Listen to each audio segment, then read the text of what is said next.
Dans le creuset de la Seconde Guerre mondiale, les scientifiques les plus brillants d'Allemagne se lancèrent dans une course pour créer un arsenal de nouvelles armes de destruction massive terrifiantes. Un vaisseau spatial transatlantique furtif appelé Oiseau d'argent. Un rayon de la mort invisible digne d'une œuvre de science-fiction. Des fusées, des soucoupes volantes et même une bombe atomique. 70 ans plus tard, des dossiers nazis longtemps restés secrets révèlent les plans de ces machines et de bien d'autres armes miracles dévastatrices. Elles sont les chefs-d'œuvre d'une quête désespérée visant à terrifier les États-Unis et leurs alliés, gagner la guerre et dominer le monde pendant 1000 ans.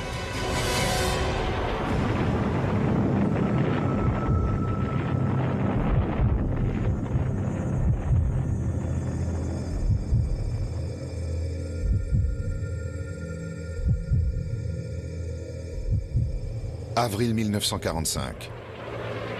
La guerre contre l'Allemagne est terminée et le Troisième Reich sort vainqueur du conflit. Le vol d'Hitler à destination de New York est escorté par des avions supersoniques et accueilli par des célébrations en l'honneur de la victoire allemande, comme celles qui ont lieu dans la France occupée. Une cérémonie nationale grandiose est organisée pour souligner ce moment historique. La Statue de la Liberté exécute le salut nazi. New York est en ruine. Il reste tout juste assez de rues pour un défilé de la victoire jusqu'à Wall Street.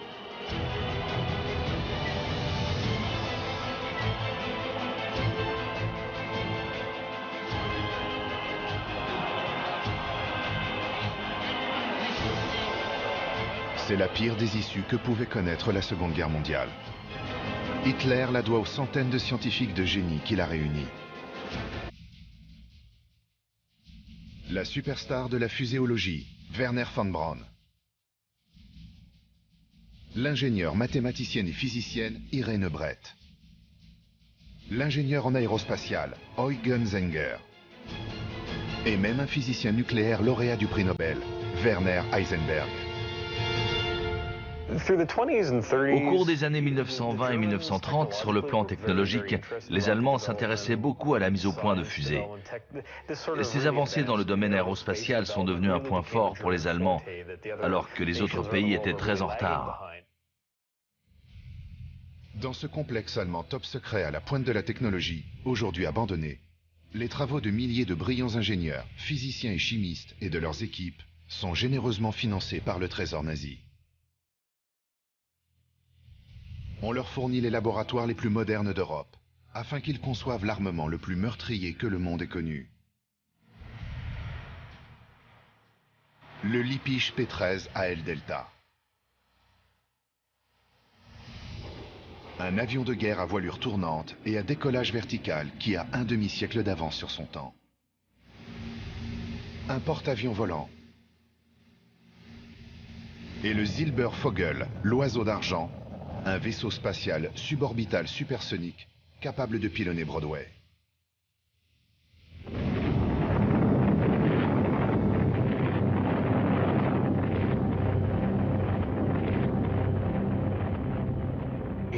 Les Allemands auraient pu lancer une attaque sur les États-Unis, faire atterrir leurs bombardiers dans l'océan après qu'ils aient largué quelques tonnes de bombes sur New York, par exemple.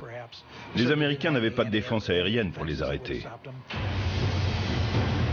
L'oiseau d'argent n'a jamais été construit, mais aujourd'hui des questions subsistent.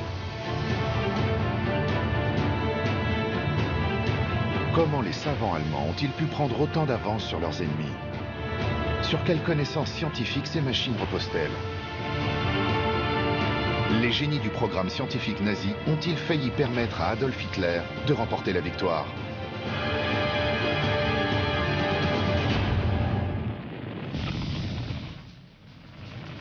Dans les premiers mois de la Seconde Guerre mondiale, la Blitzkrieg, menée par Hitler, déferle sur une Europe impuissante.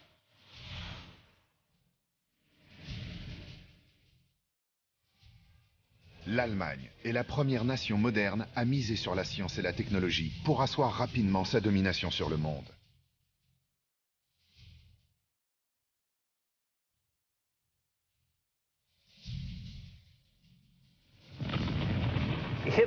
Hitler était sans doute très influencé et impressionné par les dispositifs militaires spectaculaires.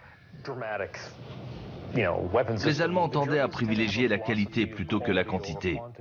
Ils pensaient que des armes plus efficaces auraient un impact sur l'issue du conflit. Et c'est exactement ce que pensait Hitler. Hitler utilise la science pour concevoir, tester et, dans certains cas, déployer une série d'innovations aussi fascinantes que terrifiantes. Des missiles balistiques à longue portée ultra perfectionnés. Des chasseurs à réaction, les premiers à entrer dans le conflit. Plus puissants, dit-on, que les avions à hélice alliés. Ou encore la première aile volante furtive, digne de la guerre des étoiles, conçue des décennies avant le bombardier furtif américain B-2. Et même des bombes destinées à des kamikazes pour des missions suicides. Les Alliés sont mal préparés. Les programmes de développement de missiles américains pendant la guerre étaient très peu avancés en comparaison de ce que les Allemands avaient déjà accompli. Sur cette petite île reculée de la mer Baltique se trouve un complexe de laboratoires et d'aérodromes top secret.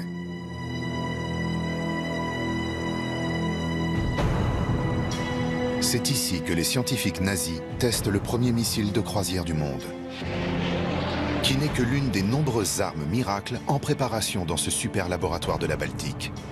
Les nazis choisissent la ville paisible de bord de mer Peenemünde pour développer leur projet scientifique dans le plus grand secret. Ici s'ouvriront l'ère de l'avion à réaction et l'ère spatiale. Peenemünde deviendra le berceau des armes miracles. Peenemünde était l'endroit idéal parce que c'était une ville située dans une région reculée d'Allemagne. Elle se trouvait sur la Baltique où des fusées pouvaient être lancées. Et il n'y avait pas de risque que quelqu'un vole les armes pour ensuite passer du côté ennemi. L'existence de la ville satellite de Peenemünde est un secret d'État strictement contrôlé. On y trouve des résidences futuristes destinées à l'élite scientifique. Mais c'est aussi un camp de concentration pour les prisonniers qui y vivent, travaillent et meurent en esclaves.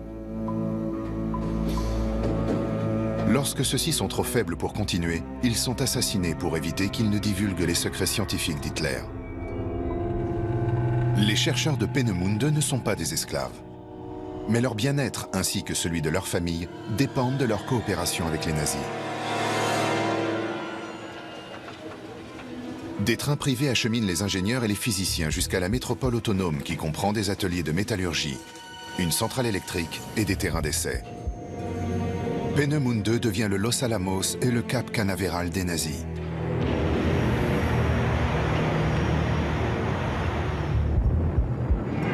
Nous sommes en 1943 en Allemagne. Une pluie de bombes alliées s'abat sur le pays. Mais Adolf Hitler croit encore à la victoire. Les nazis préparent un arsenal de nouvelles armes de destruction massive terrifiantes, dont les capacités et la portée sont telles que même les États-Unis ne seront pas épargnés. Hitler charge son ministre de la propagande de rallier le peuple allemand autour des objectifs de victoire et de vengeance.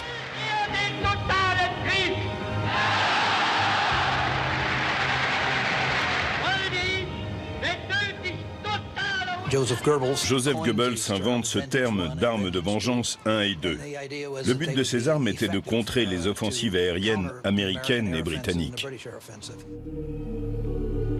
L'arme de vengeance 1, ou V1, est un avion à pulsoréacteur à carburant liquide révolutionnaire, capable de parcourir 600 km en 1 heure en pilote automatique. Lancé grâce à une rampe ou largué depuis un avion en vol, le V1 entre en action.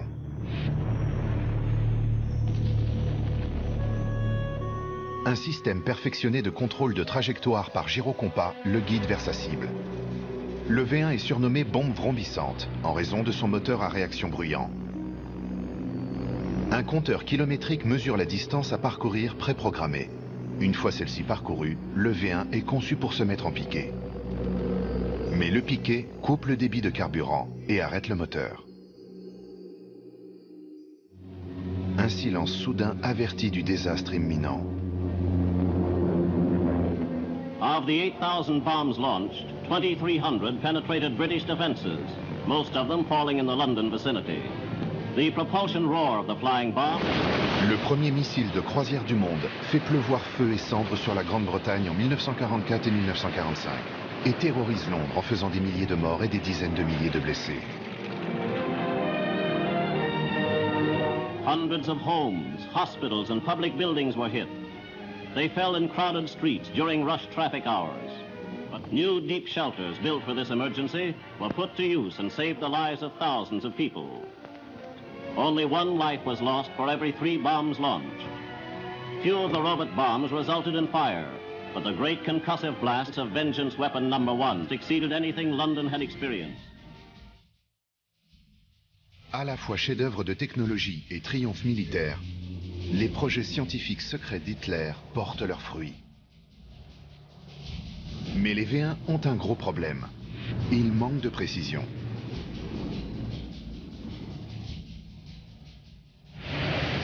Pour viser et détruire les bases alliées avec leurs troupes et leurs convois, il faudrait qu'un homme pilote cette bombe.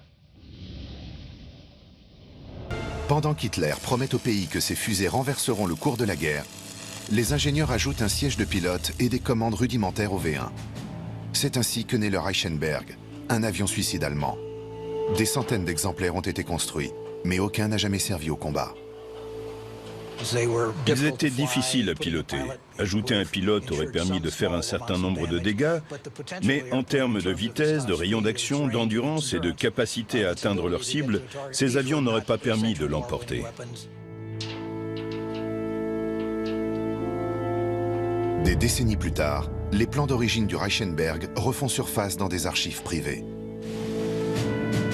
Dans ce petit garage de Bavière, les projets scientifiques secrets d'Hitler renaissent. Plusieurs armes miracles sont ici reconstruites ou réparées pour des musées. Les constructeurs bavarois découvrent des soudures de qualité inégale, ce qui laisse penser que certaines ont été réalisées par des techniciens qualifiés, d'autres par des prisonniers de camps de concentration épuisés.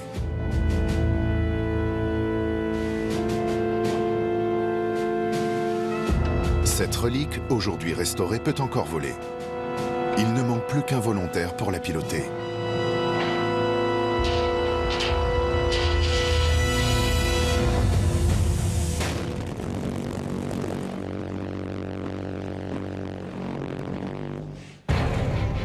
Pour les scientifiques secrets d'Hitler, aucun concept n'est trop futuriste, aucun système de propulsion et aucune configuration d'aile trop farfelue.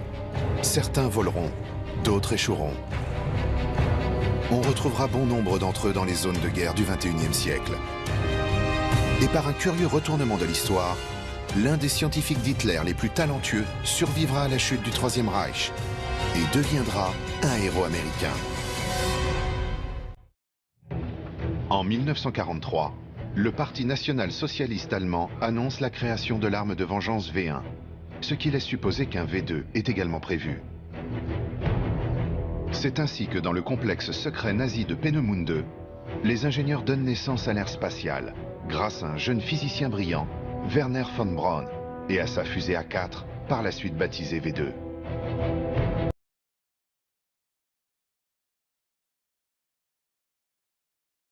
Pour Werner von Braun, l'arme de vengeance V2 était une pièce d'artillerie qui allait atterrir quelque part en Angleterre et tuer des Anglais, mais ce n'était pas son but. Son but était de tester l'aérodynamique, la puissance, la poussée, le système de refroidissement, tout ce qui était nécessaire pour se rapprocher un peu plus de l'espace. Il voulait envoyer l'homme dans l'espace, c'était sa grande passion. Il était habité par ses projets d'ingénierie. Von Braun se voit confier son propre laboratoire et une équipe de spécialistes, à une époque où la fuséologie n'est guère plus qu'un loisir d'adolescents aux États-Unis. Il crée finalement le premier missile balistique à longue portée du monde, la redoutable fusée de représailles V2. In September of that same year, 1944, the Germans also began their firings of the vastly superior V2, which was powered by a real liquid fuel engine. Military rockets in a rudimentary form had been used for centuries, but their propulsion was by the use of gunpowder. In this new era, it was the Germans who realized that the liquid fuel rocket could be put to military use, that it could be given impressive range and great destructive power.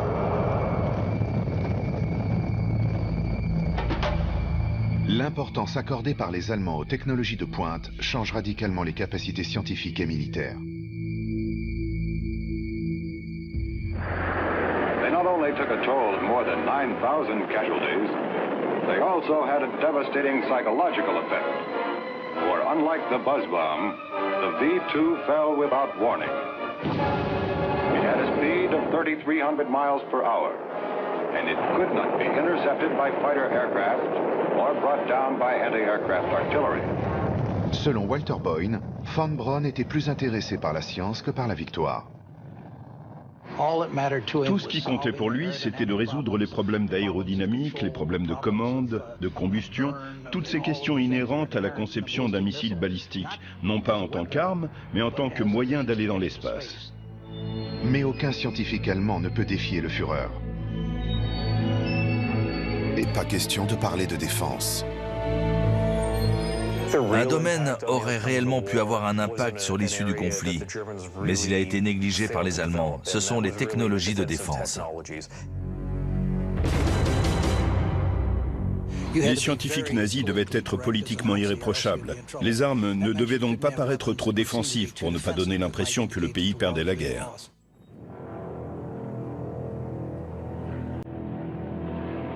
Mais le fait est que l'Allemagne est bel et bien en train de perdre la guerre. En 1944, des avions de guerre américains attaquent un convoi de camions nazis transportant la seule arme miracle qui aurait pu inverser le cours du conflit si elle avait été déployée.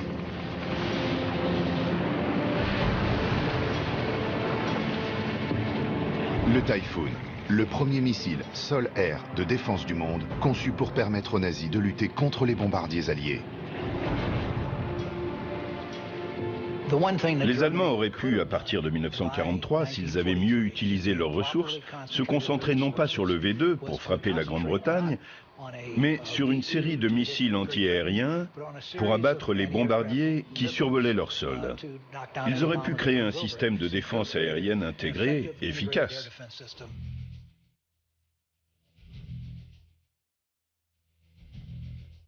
Les premiers essais sur le terrain du Typhoon sont réalisés sur le banc d'essai numéro 4 de Peenemünde en 1944. C'est un missile révolutionnaire et économique. Un simple tube d'acier de près de 2 mètres de long, rempli d'un mélange d'acide nitrique et de carburant de synthèse. Il peut parcourir plus de 10 km en seulement 14 secondes. Plus d'1 million de Typhoon doivent être produits d'ici 1945. Ils n'ont jamais été fabriqués. C'était clairement au-dessus des capacités des Allemands. Dans un premier temps, ils pensaient avoir gagné la guerre, et ensuite ils étaient trop occupés à faire durer la guerre pour se maintenir au pouvoir le plus longtemps possible. Ils n'ont jamais consacré les ressources nécessaires, jamais permis aux personnes qui auraient pu concevoir ce système de défense de se réunir pour le faire. Il y avait trop de méfiance, trop de politique partisane. Cette simulation par ordinateur montre à quoi ressemblera la plateforme de tir mobile des fusées de défense Typhoon une fois reconstruite. De telles recréations contribuent à alimenter la fascination qu'exercent les armes miracles aujourd'hui. Ces artisans ne fabriquent qu'un seul Typhoon, et non les millions de missiles voulus par l'Allemagne pour laver le ciel des bombardiers alliés. Ce sera finalement l'ingéniosité des armes nazies et non leur nombre qui propulsera le monde plus loin, plus vite et plus haut que jamais.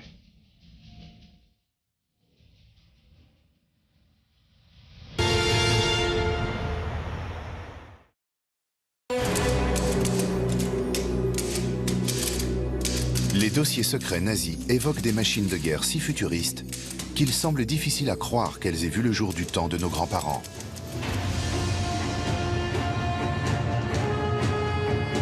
Le vol motorisé n'existe que depuis 30 ans lorsqu'Hitler s'empare du pouvoir. Pourtant, en quelques mois, les planches à dessin du Troisième Reich débordent de projets incroyables.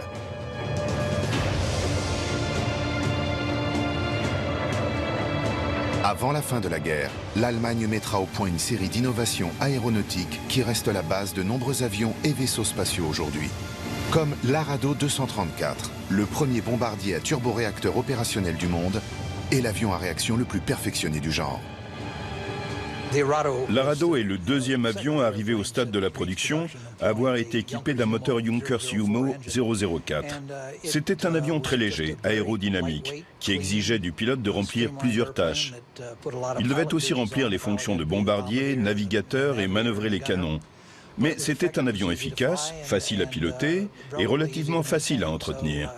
Il a été utilisé en petit nombre et c'est un avion dont n'importe quel pays aurait été fier. Quelques années plus tôt, il y a eu les nombreuses merveilles signées du Munichois Alexander Lippisch. Dans les années 1930, Lippisch a conçu une série de planeurs à aile delta, qui a plus tard abouti à l'introduction de l'intercepteur à moteur fusée Messerschmitt Me-163 Comet. Et du plus célèbre Messerschmitt Me-262, le premier chasseur à réaction opérationnelle du monde, capable d'aller 150 km/h plus vite que n'importe quel avion allié. Il est considéré comme l'avion allemand le plus perfectionné qui ait été utilisé lors des combats. Les Allemands ont été contraints d'entreprendre la plupart de ces projets. Avec l'invasion de la France par les Alliés, ils se sont retrouvés face à une situation dans laquelle leur territoire était de plus en plus restreint. Ils ont donc commencé à réfléchir à des avions à décollage vertical. Ils voulaient des chasseurs-fusées capables de se lancer à la verticale pour attaquer les escadrilles américaines. C'est dans ce but qu'est imaginée une autre machine de rêve nazie. L'avion à réaction à rotor Focke-Wulf, équipé de moteurs fusées à carburant liquide à l'extrémité de ses trois pales, est conçu pour décoller à la verticale, puis voler comme un avion. Mais l'arme à décollage vertical la plus incroyable de toutes serait cachée dans les hangars secrets de Peenemünde, un ovni nazi.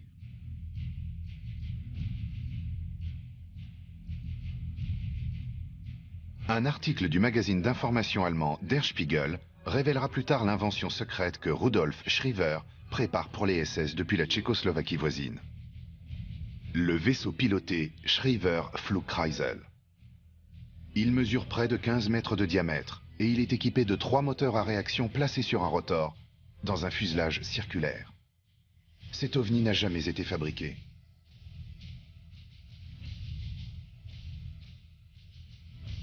Mais on trouve d'autres indices menant à une soucoupe volante ici en bordure de forêt et de rivière alpine, dans un château de Haute-Autriche. Une invention en forme de disque semblable à une hélice. Elle utilise les principes de transformation de la matière et de transfert d'énergie pour créer un moteur sans carburant, dont le fonctionnement repose sur les turbulences naturelles créées par de l'eau ou de l'air tourbillonnant. Pour Jörg Schauberger, grâce au concept de système de propulsion totalement nouveau imaginé par son grand-père, les rumeurs d'OVNI sont devenues réalité.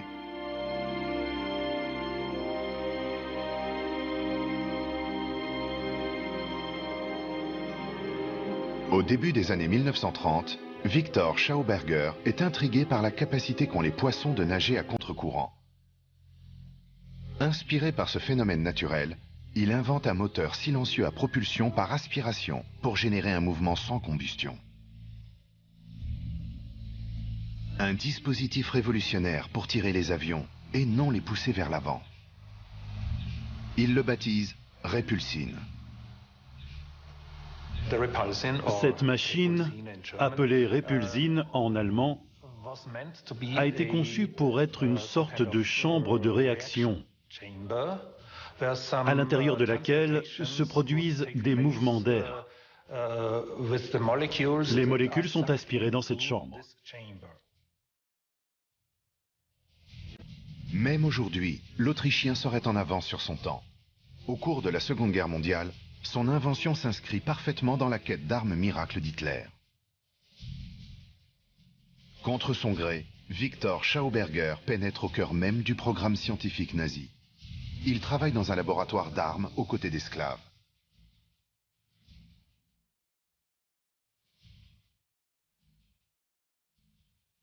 La répulsine n'est absolument pas une arme. Elle a été conçue uniquement pour servir de système de propulsion, mais pas pour être utilisée comme arme. Mais ailleurs, l'innovation meurtrière bat son plein. Dans la correspondance top secrète échangée entre des fonctionnaires nazis et le colonel Schröder-Strans de l'armée de l'air allemande, il est fait allusion à une arme miracle qui aurait le pouvoir de tuer, guérir et permettrait même de trouver du pétrole. À plusieurs reprises, le colonel renouvelle son ambitieuse proposition aux forces armées. Dans la débâcle des derniers jours du Reich, les SS décident de soutenir son projet. Son invention est digne d'une œuvre de science-fiction. Cette arme miracle peut transpercer la plus épaisse des armures ou faire s'écraser les avions ennemis. Un essai doit être réalisé dans un endroit secret.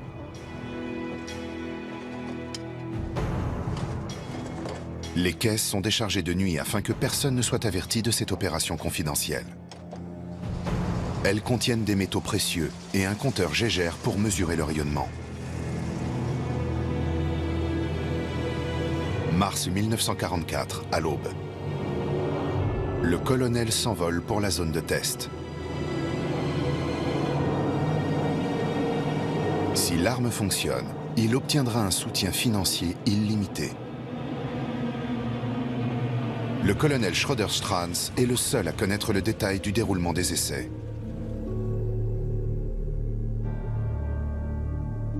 Une carrière en pleine forêt dans le massif du Harz.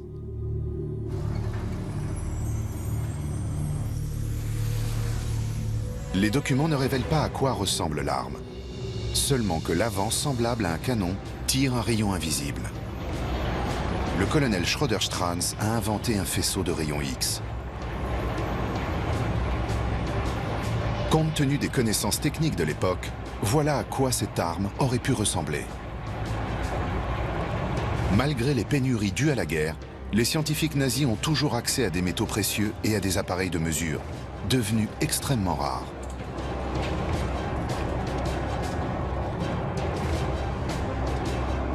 Si l'on en croit les résultats d'un essai, l'arme tire un rayon pouvant être détecté jusqu'à 40 km de distance. Pour les SS et le colonel Schröder-Strans, c'est un succès.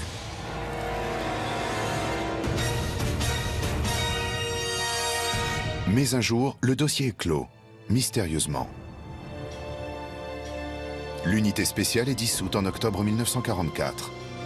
Aucune explication n'a été trouvée à ce jour. Entourés de secrets, les projets scientifiques d'Hitler sont à la frontière entre réel et imaginaire. Mais l'une des quêtes du Führer est incontestable.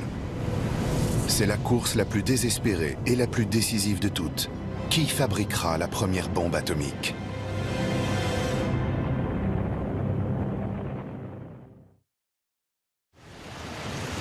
En 1943, alors que les scientifiques poursuivent leurs travaux dans la ville secrète de la Baltique, le Troisième Reich voit la victoire s'éloigner de plus en plus.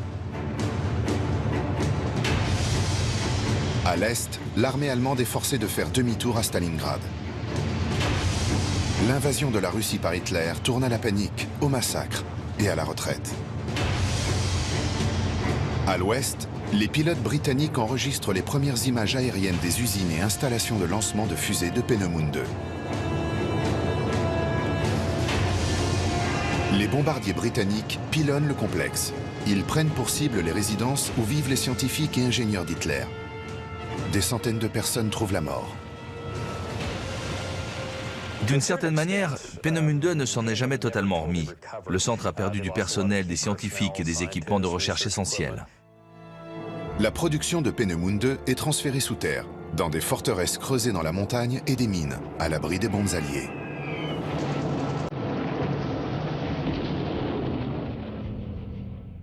Ailleurs, à Stuttgart, en 1944, les nazis préparent l'arme ultime pour gagner la guerre. Une bombe atomique. Une équipe de scientifiques allemands tente de percer le secret de la fission nucléaire pour produire de l'énergie électrique. À l'autre bout de la planète, les physiciens de Los Alamos au Nouveau-Mexique poursuivent la même quête. Grâce à l'uranium radioactif de l'Ouest américain, ils veulent faire exploser la première arme nucléaire du monde. Mais les Allemands comptent parmi eux un génie de la physique atomique, le lauréat du prix Nobel Werner Heisenberg. Heisenberg et son équipe se font appeler le Club de l'uranium. Mais l'armée allemande a d'autres projets pour les casseurs d'atomes.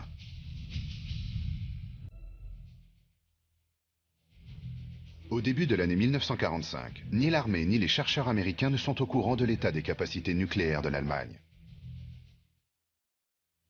Une mission américaine secrète portant le nom de code Opération Alsos est lancée pour savoir si le projet de bombe atomique allemand existe.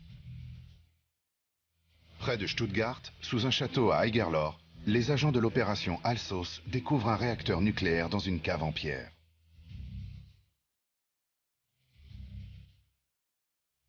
Et des cubes d'uranium cachés dans un champ non loin de là. Ils emportent les preuves aux États-Unis afin de poursuivre leur enquête.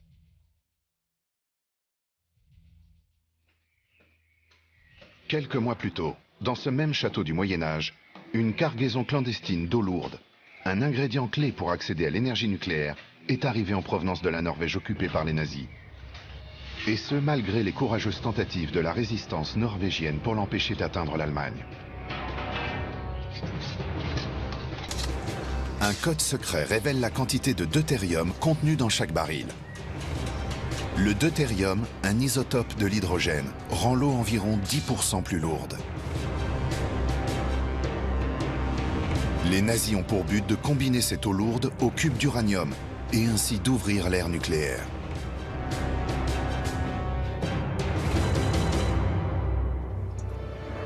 Sur tous les fronts, de la technologie furtive à l'énergie nucléaire, la volonté d'Hitler de multiplier les succès scientifiques est alimentée par le rêve nazi d'un grand Reich. Un empire allemand qui durerait 1000 ans, dans lequel un gigantesque réseau de chemins de fer relierait les principaux centres de pouvoir de la Sibérie à Moscou, Paris et Berlin. Berlin, la capitale, serait rebaptisée Germania.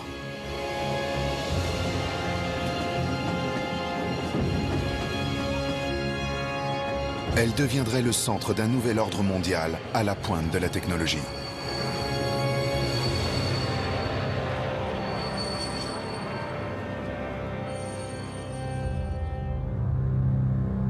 Mais en mars 1945, le rêve s'évanouit à toute vitesse. Pour Hitler, la situation empire de jour en jour.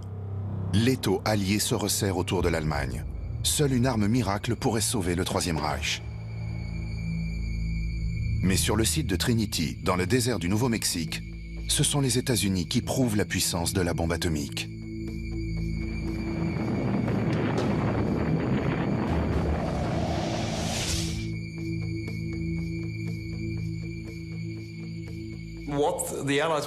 Il y avait un sujet qui intéressait beaucoup les Alliés vers la fin de la guerre, c'était la bombe atomique allemande. Où en étaient les recherches allemandes? C'était la grande question. Les Alliés ont donc réuni les 10 plus grands scientifiques nucléaires allemands à Farm Hall, une maison près de Cambridge. Ils les y ont enfermés. Et ils ont découvert que, d'une part, les Allemands ne possédaient pas de bombe atomique et que, d'autre part, ils n'avaient en fait pas la moindre idée de son fonctionnement. Mais qu'en est-il des armes miracles nazies qui ont effectivement vu le jour? Et que leur doit-on aujourd'hui?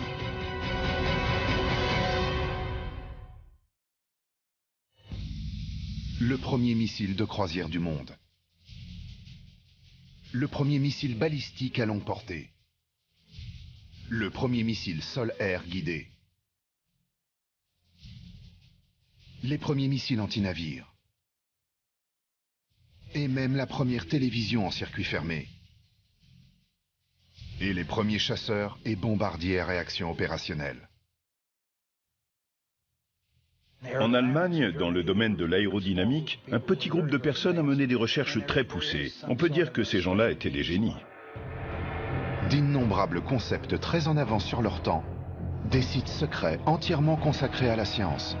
soutenu par une propagande montrant une Allemagne riche et des ennemis apeurés. Comment le projet d'armes miracles d'Hitler a-t-il pu échouer? En Allemagne, pratiquement tout était confidentiel. Tout projet scientifique était tenu secret. Cela a nui aux Allemands. Qui plus est, ils avaient un système de sécurité extrêmement strict. Et il n'y avait donc pas le niveau de communication que l'on trouve dans une bonne communauté scientifique.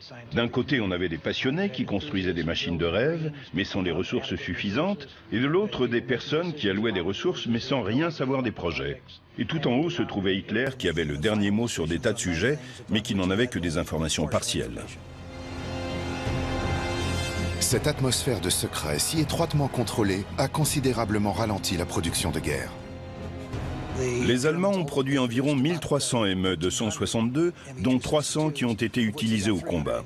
Et à cette époque, les Alliés envoyaient 1000 bombardiers et 1000 chasseurs au-dessus de l'Allemagne chaque jour. Le Troisième Reich a permis le développement de centaines d'inventions meurtrières. Mais pour les déployer et gagner la guerre, il aurait fallu donner la priorité à une poignée seulement de ces armes miracles et les fabriquer par milliers. Par chance, les Allemands n'avaient ni les méthodes de production, ni les matériaux, ni l'organisation nécessaire. Si l'Allemagne s'était concentrée sur sa défense, si elle avait choisi ses armes de manière plus stratégique et fortement augmenté la production de celles-ci, la guerre aurait pu avoir une toute autre issue.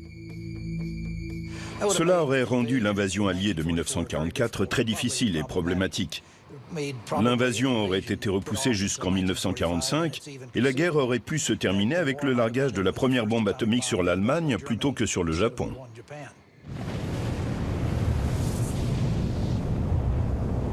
Mais l'histoire en a décidé autrement.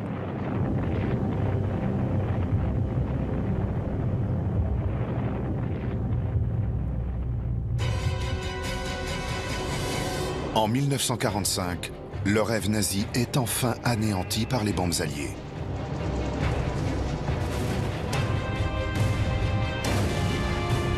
Hitler et son adjoint Himmler se suicident. Au cours du procès de Nuremberg, les nazis sont condamnés à mort.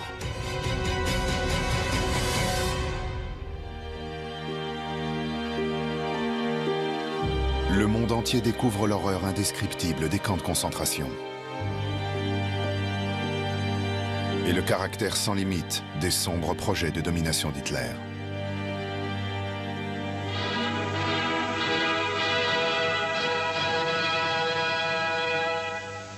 Des rêves qui s'étendaient bien au-delà des frontières de l'Europe. Des attaques contre l'Amérique avaient été envisagées dès 1939. Dans ce film d'actualité allemand très inventif, les nazis lancent une importante flotte aérienne à long rayon d'action sur les États-Unis, dans le cadre du projet America Bomber.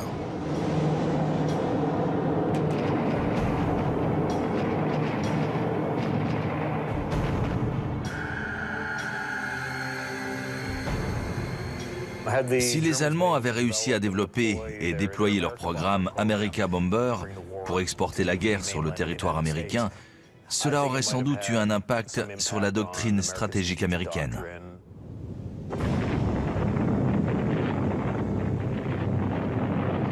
Surtout s'ils avaient employé des bombes atomiques.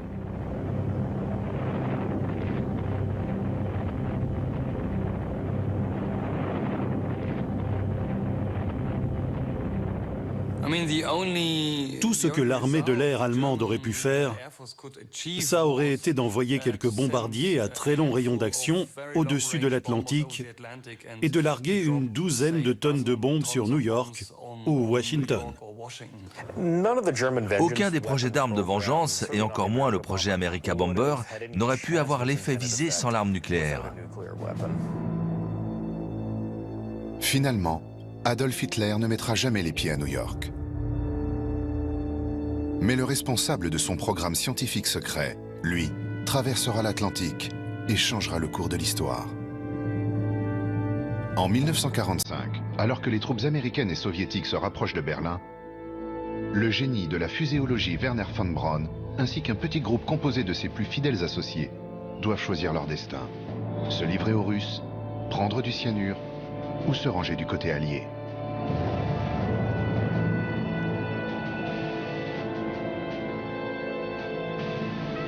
Ils choisissent les États-Unis et von Braun est immédiatement nommé à la tête du programme de missiles naissant du pays.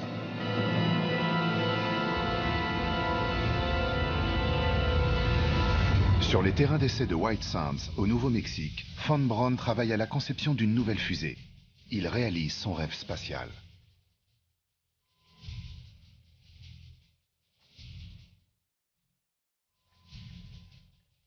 Après avoir fui les ténèbres de Peenemünde, le créateur du V2 meurtrier passe le reste de sa vie à servir fidèlement son nouveau pays.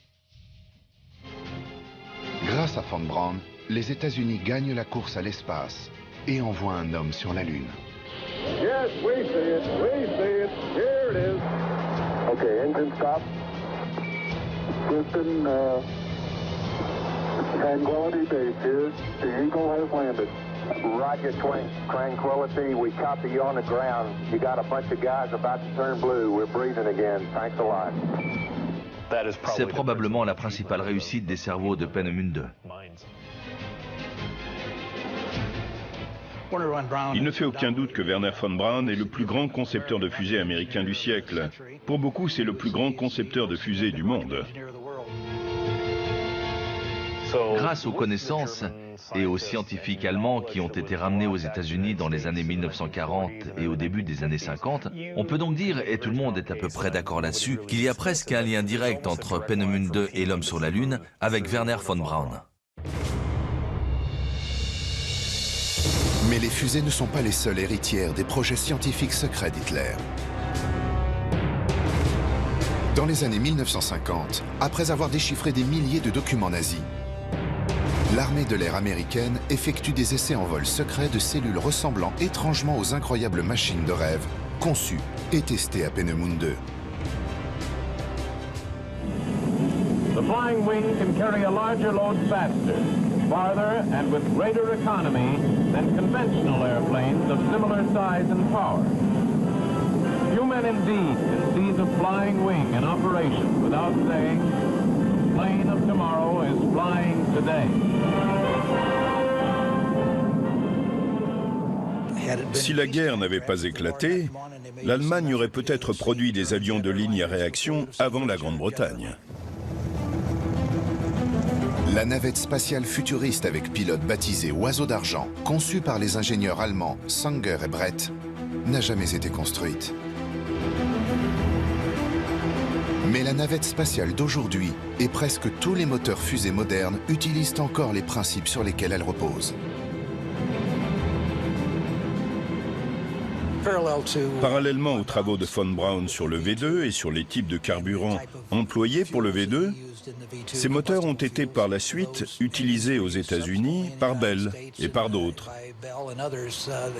Des versions plus perfectionnées de ces moteurs ont été utilisées pour le X-15 par exemple. Aujourd'hui encore, l'avion fusée X-15 conçu pour voler à haute altitude détient le record du monde de vitesse jamais atteinte par un avion piloté. À chacun de ces vols, l'homme a touché l'espace du doigt.